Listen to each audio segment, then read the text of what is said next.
and welcome back to another Magical Wednesday. We are so excited to join you on this very special episode. If you notice by the title, we are interviewing another amazing member of the Why We Disney team, Sam. She is here and we are so excited to have her. So I'm going to stop blabbing so you can hear all of her amazing stuff that she does for the podcast. Let's get into it. What is up, everyone? Welcome back to the Why We Disney podcast. I'm so excited to introduce an amazing member of our team. As always, I'm joined with my amazing co-host, Kara, over here. Hey. You're watching on YouTube. You see her beautiful face. My name is Kaycee, and today, give a big round of applause for a member of our team who is so special to us, Sam.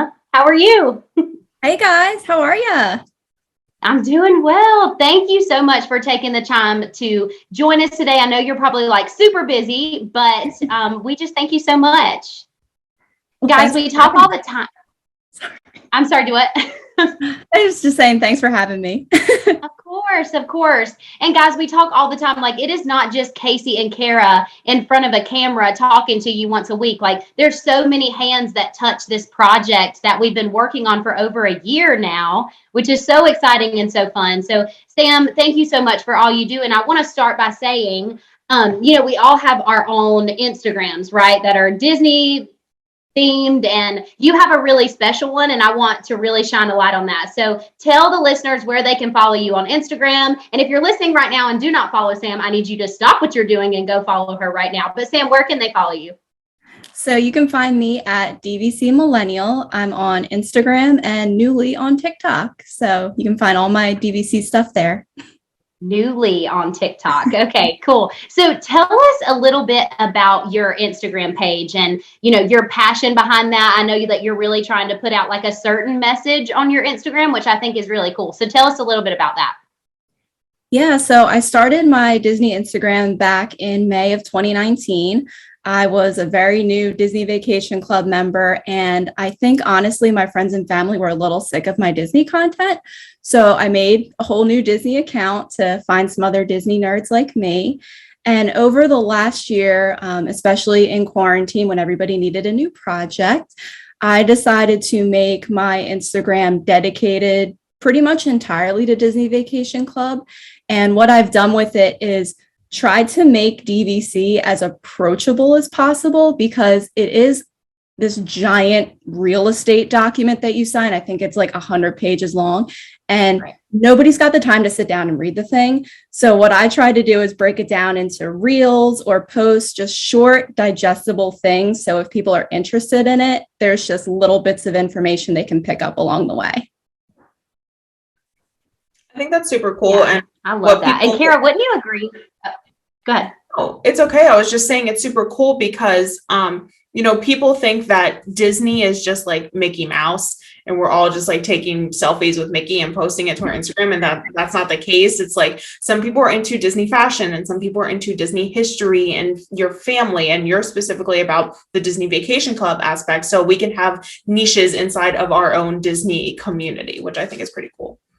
Yeah, for sure. And I know, Kara, wouldn't you agree, we've talked about on the podcast before, how intimidating the Disney Vacation Club looks from an outsider looking in? It's so much. So people sometimes are just kind of oh, my hands are off, because that's a big thing and it's very complicated and I'm not even going to try to understand. But Sam, you're really giving a cool message, being able to break that down into, small segments and help people understand what that is. And it really is fun. Yeah, thank you so much. And it can be a lot of fun to break it down, especially with all the trending audio, because it's always kind of a challenge for me to figure out, okay, I want to explain how home resorts work and I can use the song, and how can I break it down into a 10-second video that kind of explains it, but it's still, I always leave room for people to ask questions. And I've done the 30 Reels in 30 Days Challenge twice. And every time I post stuff about DVC, I always get all these DMs from people who are I'm so interested in it, but I have so many questions and I don't understand it. And a lot of people join Facebook groups, which are great resources for new members, but they can also be extremely overwhelming because so many people are asking so many different questions. So I think Instagram kind of gives you the opportunity to select what you want to learn about. And I always encourage people in all of my reels just to send me a message if something didn't make sense, because I love talking about it. So always available to help that way. Right. Well, thank you so much for all that you do. So let's flip the switch a little bit. So what do you do for the Why We Disney podcast? Just kind of talk about your role. So I am the social media manager. So I work with Haley and Laurel, and my job is basically to oversee the entire Why We Disney team. So I make the schedule for all our posts, all our stories. I make the graphics, and me and Haley kind of tag team when things get posted. So if I have a busy day at work, I know Haley can kind of pick it up and vice versa. And it's been a lot of fun to try to grow this account, because for so long I was focused on growing mine. So it's like having two like Instagram babies at once. So it's a lot of fun, and it's a lot of fun for me to get to interact with the listeners, because I'm a listener for probably since your guys' first episode. I did have to binge listen a little bit, but it's fun for me to get to interact as part of the team now. So I love it. For sure. I will say that like it's so much we all know with Disney, because Disney makes us buy everything, but like marketing sells. And when we were looking for this position, I know Sam was like one of my first choices, because her Instagram aesthetics when it comes to her reels are just so nice. And it's just like, it's such a selling point there. And if you guys follow us on anything else, our TikTok, our Pinterest, our Facebook group, like she is the one that's putting out all that content. And if you think just running an Instagram is hard, which it is, like just our personal ones, then we have the Why We Disney one, then we have all these other platforms. So it's just like snaps to Sam for keeping up with all that. Thank you. Yeah, for sure. For sure. And Sam, I also want to give you a shout out too. So you work with all of us in so many different ways. And I was talking to Laurel the other day, and she was like, Sam is so great. Like she's so easy to work with, and she's so flexible. Like anything that I need or anything that she needs, like she feels comfortable and I feel comfortable. And Laurel was just talking about like such a great partnership that you guys have. So I just want to put light on that too, that you're doing a really great job, and we can't seriously, like Kara and I can't thank you enough for what you do. Thank you. And you guys have all made me feel so welcome. Like from the first day I started, when I got added to the little group chat that we have on Instagram. And like, it's always intimidating to start with like a team that's been so cohesive for a long time. But in the past couple of weeks, it felt like I was always in that group. So thank you guys so much. Of course. Sweet. Of course. Of course. So Sam, we ask every single one of our guests this, and it's the reason why Kara and I started this podcast. It's the foundation of our project just as a whole. But why do you, Disney, why are you so passionate about it? I want to hear kind of like why you started this whole journey. So I get my passion for Disney from my mom. She planned my whole first Disney trip. I was 2 years old. We went right before Christmas. So that's still my favorite time to go now. And we went every year or twice a year since then. So I've probably been to Disney at least 50 times at this point. And every time, like, it never gets old. There's always something new to do. But I wasn't really in the Disney fandom probably until I joined Disney Vacation Club. I mean, we've always had Disney stuff around our house, and all our Christmas decorations are Disney, but I wasn't so into the news updates and the merch, and most of my merch you can see behind me right now. Like I would have never collected these bags until I got like really into the Disney community and really invested in being a part of it, mostly because I made a financial investment in it. So now I've become the family's Disney person. So I plan everybody's trips. And if I'm on the trip, I'm like the tour guide for everybody. And I update my family, whether they want to hear it or not, on the latest Disney news, like every night at dinner.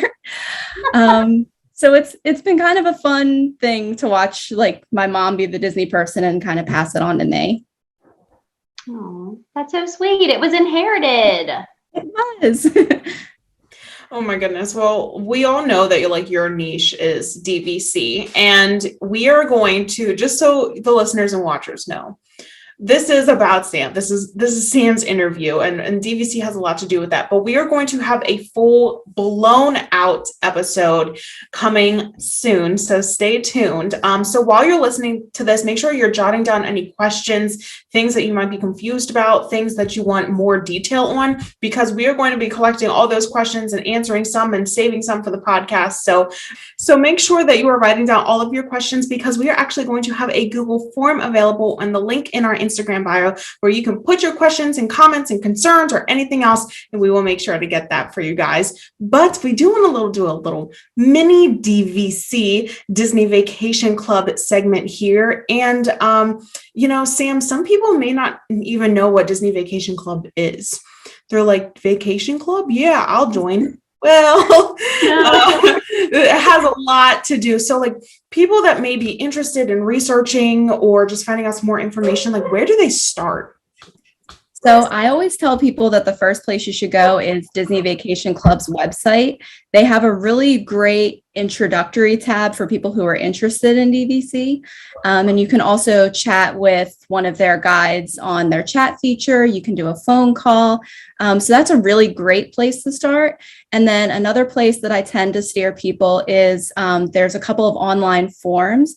So if you go on dvcinfo.com, that's where I pretty much started when I became a DVC member and didn't really fully understand how to use my membership. And there's a lot of great members there. They will answer any question you have. There is no such thing as a stupid question. And then a lot of great Disney creators have put out blogs of their experience with Disney Vacation Club. And they're all very short articles, really easy to digest. So if you want a good baseline, if you're just kind of looking into DVC, those are the places that I would start. Yeah. Sam, would you describe it as like a timeshare? Would you describe it as that, or is it something completely not that? So for legal purposes, it is a timeshare. Anytime you see a Disney Vacation Club commercial, there's always that very fine text at the bottom that says, this is a solicitation for a timeshare program. But unlike your usual timeshare program where you might buy a week at a certain resort and you always go to that resort that week every single year, you get points. So the easiest way to think of the points is like cash. So every year I get 175 points and I can use those to book at any of the Disney Vacation Club resorts, and I can go whenever I want. So with my points, typically I can go 3 to 4 times a year, and I stay in all different size rooms. So I've stayed in studios, which are usually just made for 2 to 4 adults. 4 adults is kind of pushing it though. 1 bedrooms, 2 bedrooms. I haven't booked a 3 bedroom yet, so hopefully that'll be in my future. But that's like a big family vacation type of thing. Right. That's so much to digest when just looking at DVC, and I'm always jealous because there's like exclusive merch for like, in case you're an annual pass holder, there's exclusive merch for them. There's exclusive merch for DVC members. And I'm like, this is the inner circle and I must be in it.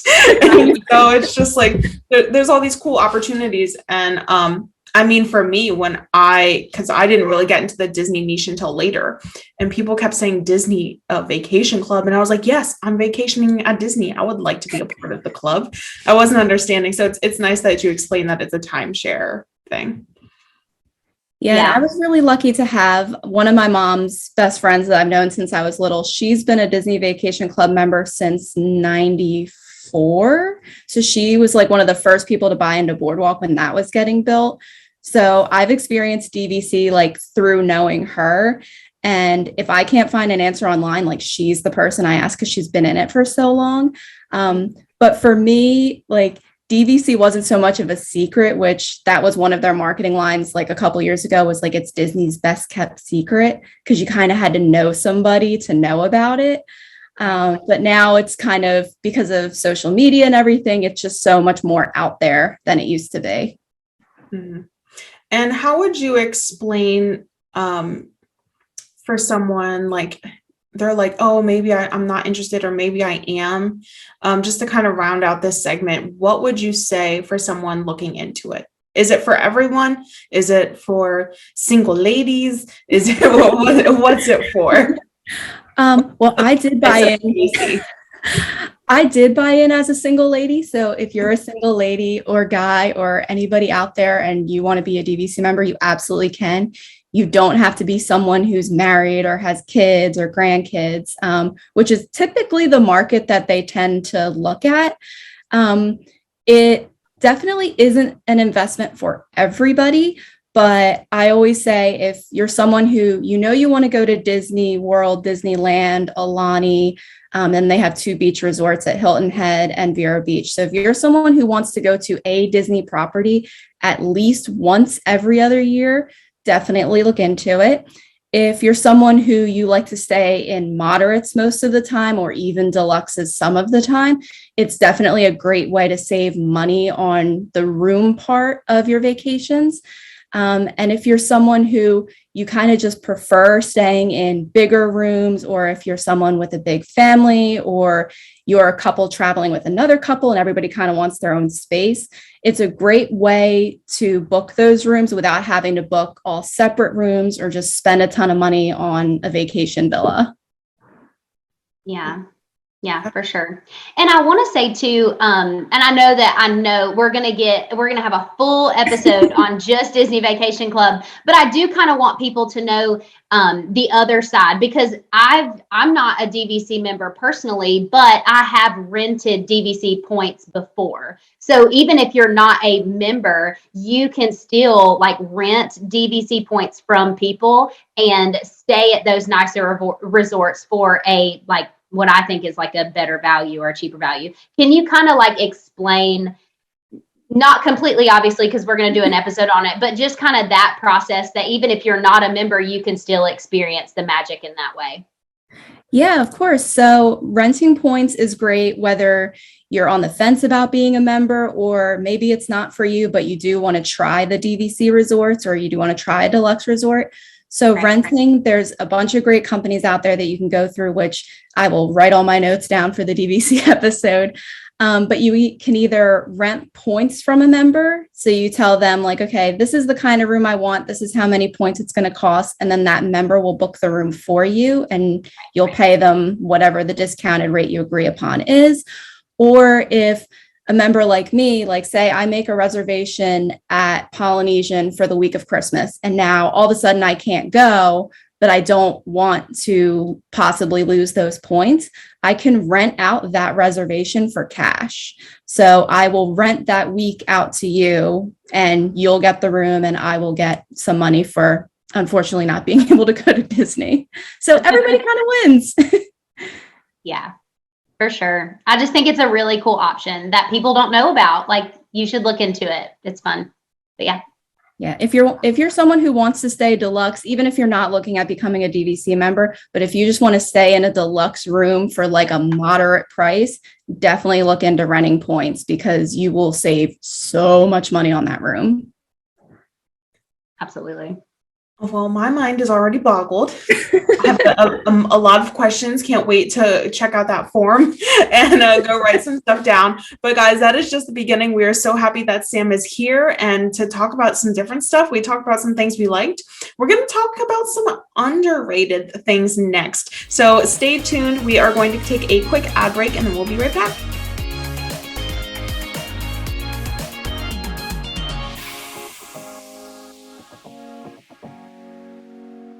All right, guys, welcome back. We are jumping into a brand new segment, and I'm so excited because, y'all, it's really hard for me to talk about unpopular opinions. And today we're going to do a quick little fun segment about underrated rides. So we're going to go through all the parks and we're going to give our 3 opinions. This is going to be really fun. Hopefully we don't have any arguments on this segment, but it would be fun if we did. Hey, a lot of us like agree to disagree on some things. So I think it's really fun and I think it's going to be a cool segment. So I want to start with our guest. I want to start with Sam. I want to know your underrated ride for Magic Kingdom, Disney World. So anyone who knows me will not be surprised by this answer at all. And I think the most underrated and underappreciated attraction is It's a Small World. It is my absolute favorite ride, and it's not pure nostalgia. I think it's just a great ride overall. I mean, if you're in Florida, you get to be in the air conditioning for at least 20 minutes. It's nice and dark in there, so you're not like in the blazing sun. So if that's your motivation to go on, then I'm happy with it. But it's such a capsule of Disney history. Like that was a ride that they had at the World's Fair that millions of people got to experience. And Mary Blair, who's one of Disney's like most iconic designers, like she designed the whole ride and that whole facade. Like you can't be sad and look at the facade of It's a Small World. Like it's just impossible. And I know people's thing is the song. Your hang up is the song. But I am a huge fan of the Sherman Brothers. And every time I hear that song, like it just makes me so happy because it's so simple, but it's such a great message. And I will admit to listening to the entire ride track in my car on the regular. No way. Yes. You had me up until that. Up until that comment. You had me. So Kara has had a pretty traumatic experience on It's a Small World. I don't know. Do you disagree or agree, Kara? It's a Small World. Is it underrated? I still love the ride for the culture and for the diversity aspect. If you don't know what I'm referring to, Kaycee's referring to my last trip in July on my 27th birthday, getting stuck on It's a Small World for an hour and getting evacuated off the ride. Oh my God, that is my dream. That is my dream. Yeah, it was crazy. And no, for everyone listening, they cut the song like right away. It was like 15 minutes in, they cut the song because they knew people would complain about it. But yeah, we got evacuated off the ride. So it's not that I hate it. I just had a traumatic experience with that ride. So I think it's underappreciated because people hate the song. Yeah. I would agree. I think it's a cute ride. I actually like to do it. If it's a long line, I don't always do it every trip, but it's one of those things. Like if it's a short line, I'm always down to do It's a Small World. All right, Kara, I want to know your underrated ride for Magic Kingdom. Well, there's still the discrepancy if this is a ride or an attraction, but the thing that I chose is Carousel of Progress. Yeah. Whether you want to call it a ride or attraction, it's still the most performed show, to my belief, ever. Like more than any Broadway, more than anything, because it is on that constant rotation. You go through, I believe, 4 different time periods. It's just awesome. If you don't know what Carousel of Progress is, it is a great, big, beautiful tomorrow shining at the end of every day. And it is our characters going through the different time periods of life and like seeing how we progress and evolutionize through technology and through all this stuff. You start and there's like no electricity, there's no refrigerator, stuff like that. And then we get to these VR games and the oven that you can talk to that lights on fire. And so it's crazy to even see Disney like that. Like recently we are celebrating its 50th anniversary, and just think 50 years ago at the rides and how they were and what the costumes look like and what the castle looks like to what it is now. It's just this evolution of time. I just think it's so cool. Yeah, I agree. I think it's definitely an underrated one. And it just truly shows how the American family has just evolved over time. I just think it's cool. Yep. Sam, do you agree, disagree? Carousel Progress, underrated? Do you love it? I do love it. And every person who's going to Disney for like your first time, or if you're someone who doesn't go often, like do make time for the Carousel of Progress, because like Kara said, it's so much about like Disney's love of history and like how we've evolved through technology. And that was always his thing, like how we can make things better with technology. And that song will get stuck in your head like all day, but it's so like happy. So yeah, definitely make the time for it. It's awesome. Mm-hmm. For sure. We see you're next.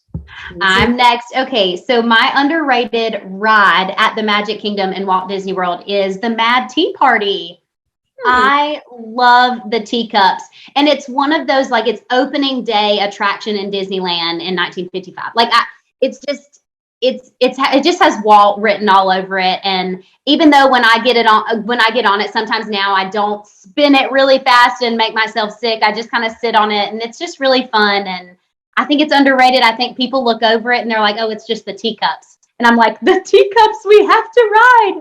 So that's mine. I don't know. Y'all agree? What do you think? Oh my gosh, it's hard. I don't agree or disagree. I just think it's a classic ride that like you need to go on at least once. You have to. Yeah. Sam, what do you think? I agree because I love any type of ride that you just giggle the whole time, like you giggle like a little kid.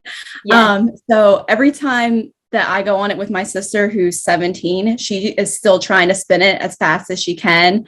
And she'll always want to do it at the worst time of day, like right after we've like eaten a snack or something. And she'll just like go just hard on spinning it. And as I inch closer to 30, I find that getting off the teacups is a lot more difficult than it used to be. But it's still fun. It's so true. It's so true. I do wonder, I think I've said this on a previous episode, but I've been told that the teacup ride at Disneyland is just better than the one at Disney World. And it's because it's outside rather than ours that's under the roof. So I want to hear from our West Coast friends, if you've been on both, which one you prefer. Yeah, that'd be something interesting. All right, well, let's move on to our beloved Hollywood Studios. Okay, so Kara, I'll start with you this time. What's your underrated ride in Hollywood Studios? Shoot 'em up, Toy Story mania. It's the shoot 'em up game. It is Brandon and I's number one like competition ride. We go way too hard on it. We are literally sore, like in pain after this ride, but it's literally so much fun. And I like it because I don't know how you guys feel with like Tron and Remy and Rise of the Resistance, but I'm getting this Universal vibe from Disney. Yeah.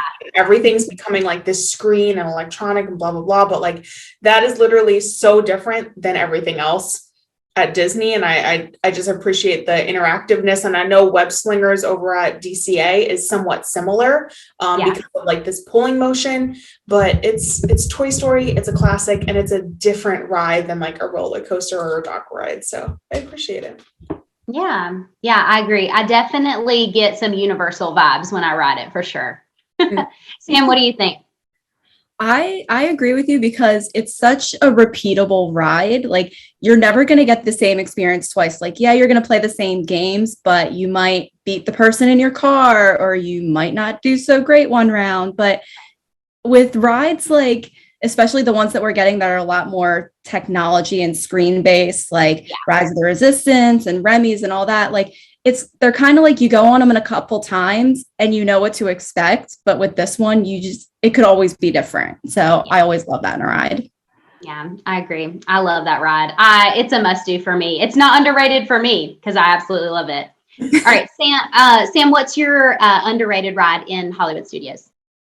So this comes from a time when I was a big old Star Wars nerd as a kid. So I think Star Tours is so underrated.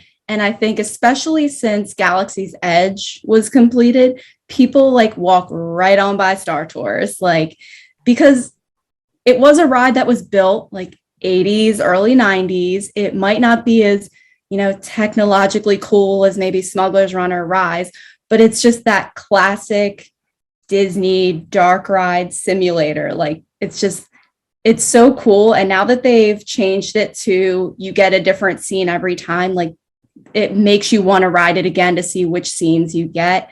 And try as I might, I have never been picked as the Rebel spy. And it is like my goal in life to be the Rebel spy just one time.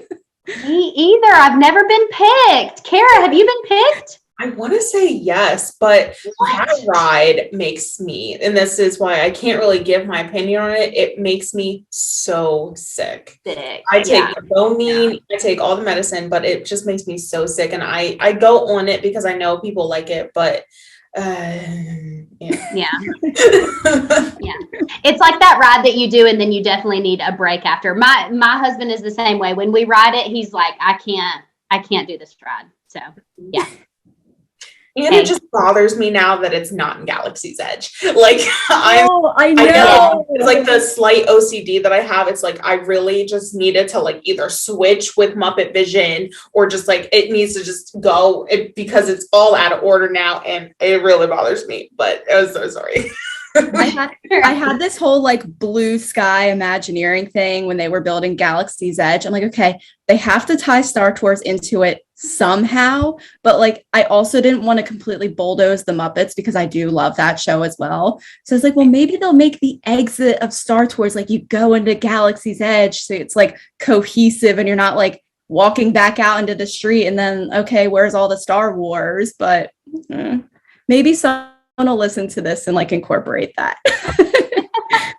And what about you, Kaycee? What's yours? So I cheated a little bit. I did not do a ride, but I do think that this is underrated. So the Walt Disney Presents right here. Oh gosh, what? It's like right outside of Toy Story Land, but you walk, it's a walkthrough, very simple, very short, but you just kind of learn about the life of Walt Disney and how he started out homeless and like all of these beautiful drawings that he has done and his vision for Epcot and for Disney World. It's just, for the short life that he just had so many ideas and he was just so before his time. And I love walking through that. And I think it's underrated. I think people walk by it. Do you not think people walk by this?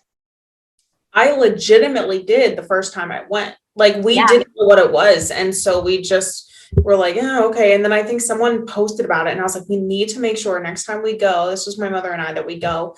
And I 100% agree. I think that anyone that has not taken the time to go through that, especially all of us like Disney, like, you know, interesting fact lovers and history lovers, just go through and look at that. That's really cute. Yeah, I definitely walked by it quite a few times when going to Disney. I think the first time we ended up in it, I was probably like a preteen and we were trying to get out of the rain and it was just like a thing to do. And I love a museum so much because like I said, I'm just a big old nerd. And I was like, there's a museum to Walt Disney like in this park and we've never taken the time to look at it. So now if there's time in my Hollywood Studios day, I always want to just do a quick walkthrough of Walt. So people are just like power walking to Slinky Dog or to Galaxy's Edge. Like literally they don't see it. But yeah, take a second to look at that. Yeah, highly recommend that. All right, so let's move on to Animal Kingdom. And I'm going to do mine first because, again, I cheated. I did another show, okay? Sorry, guys. I know it's titled Underrated Rides, but I couldn't help myself. So it's tough to be a bug. I feel like it is the cutest little show. And I just think it's precious. I always loved A Bug's Life growing up. And I don't know why. Yeah, I feel like it's underrated. So that's my one here. I would agree. I think as a kid, it scared me, but that was what I remembered. Like I specifically remembered that and meeting Ariel. And so now when I do it as an adult, I'm like, oh yeah, it like got me in the back, but as an adult, it's cool that it's in the tree, but I need like a PG-13 version. Like I need something a little bit more for us older folk. Right. And I was going to say, if you've ever been in there with like a 5-6-year-old child who is like terrified, it's like, oh gosh, I'm so sorry, but it's great. What about you, Sam, for Animal Kingdom? So I'll just say on A Bug's Life real quick, I'm still terrified of it as an adult. I will do it. I will do it. I don't like being in the dark and I don't like bugs. And whenever they do the hornet thing where they start to sting you, I will lean up on the chair because I'm not doing it. And then when the bugs exit the theater before you, nope, my butt is off the seat. I'm not doing it. It's so cute. Oh, I love it. I love it. Now, all right, well, what's yours? Do what? No, I was saying, what's Sam's ride? Oh yeah, what's your ride, Sam? So mine is Kilimanjaro Safari. I know a lot of people do have this on their list because it is Animal Kingdom and it is like an animal park. But I think a lot of people don't really appreciate it for the experience that it is. I mean, you get to get up close and personal with so many of these animals. Like I've had a giraffe like stick its head in the vehicle. Like that is so cool. And it's a different ride every time you go on it. Like if you go right after it rains, it's a little cooler. So the animals are more active. Or if you go at night, you get to see like the lions waking up. And I think people are in such a rush to get to Pandora and go on Flight of Passage that they don't really appreciate the safari for what it is. Yeah, I agree. I think every single ride is different. And I think the one time I rode it, it was right before close at Animal Kingdom. And the lions were roaring like so loud. And I thought it was the coolest experience, something I've never seen before. I think it is a little underrated. But yeah, I definitely think that this is a good one. I think that the whole purpose of it, right, is safari. The whole purpose of Animal Kingdom is safari, is, you know, Right. being with the animals and appreciating it. So I think if people really remember that, they would appreciate it more.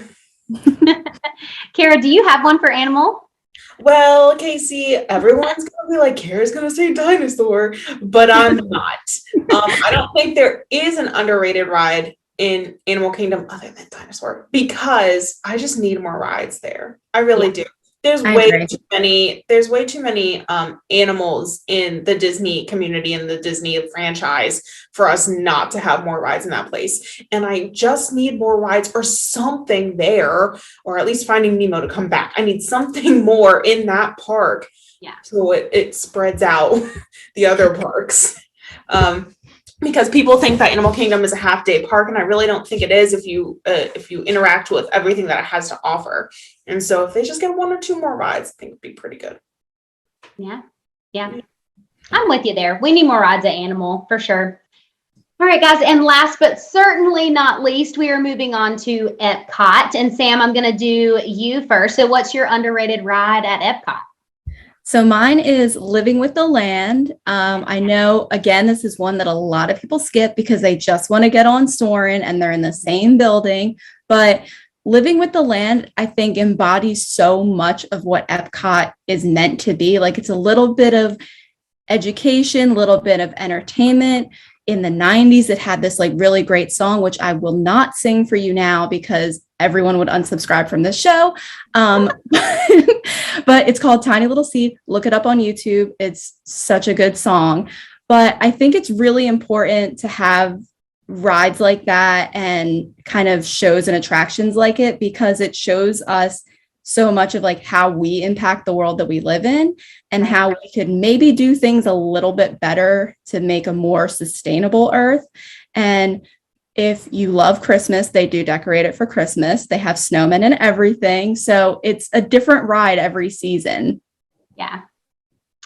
I'm gonna push mine in with yours because I also said Living with the Land is underrated, and I'm just a sucker for a good hidden Mickey, y'all. Like I just truly am. I think it has so many cool hidden Mickeys and new ones I see every time, and I don't know. I think it's underrated. I think you have to do it. It's slow, it's calm, it's relaxing, and it's educational, if anything else. So, and I'm always a sucker for a hidden Mickey. Kara, what about you for Epcot? This one I'm gonna be as passionate about as I am my dinosaur. Okay. Yes. Three Caballeros in the Mexican Pavilion is so underrated. First of all, I'm gonna go off on a tangent. Why was it not on the fast pass system? Rude. That is just rude. It is the only Disney ride without a fast pass. Second, this ride is literally one of the best dark rides on property, in my opinion. Like it is just like what, and it's so cute, and it's Donald.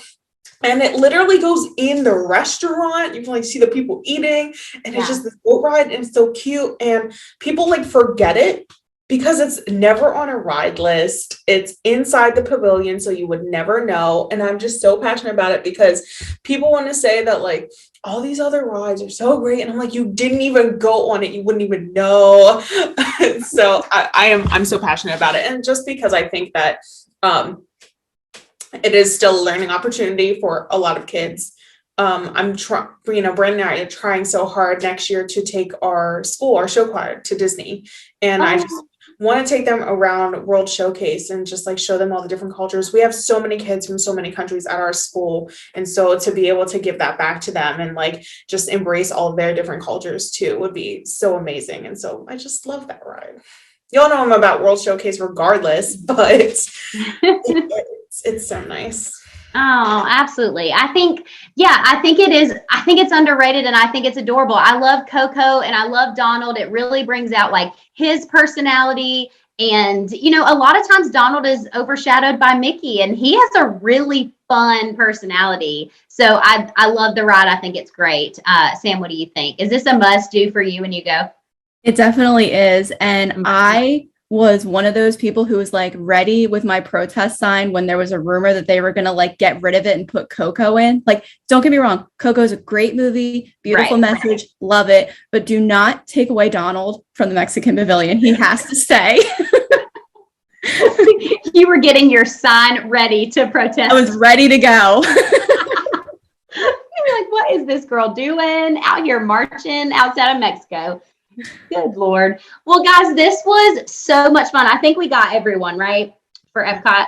Yes. I want to know, you as the listener, what are your underrated rides? Do you agree? Do you disagree with what we think? I mean, everyone has their own opinion, and everyone's opinion is important and it needs to be recognized. So follow us on social media. Make sure that you are engaging with that. We have, you know, this or that's and things that come up every week that are really fun to do. We want to know your opinion. So please make sure you follow us on Instagram, like us on Facebook, subscribe to our newsletter, follow us on TikTok. Good grief, we have so many fun things coming and a really cool announcement coming up in the next few weeks. So do not miss out on anything with the Why We Disney podcast. I want to thank Sam so much for joining us on today's episode. You are so much fun and you are such a light to this team. And I can't thank you enough for what you do. If you could say just one thing to our listeners about the Why We Disney podcast or why they should support us, what would you say to them? Just one quick thing. I would say that anyone should listen to this show or just interact with us on social media for the reason that I wanted to work with this team. It is such a fun group of Disney ladies. Like, we have so many different fandoms going on with the five of us, and like we all like different things. So you will find like your Disney bestie in the group of the five of us for sure. Absolutely. Absolutely. Thank you so much, Sam. Kara, you're always amazing. Thank you for co-hosting with me. You're incredible. Guys, we love you so much. We will see you next week. Thank you once again. We'll see you soon. Bye, everyone.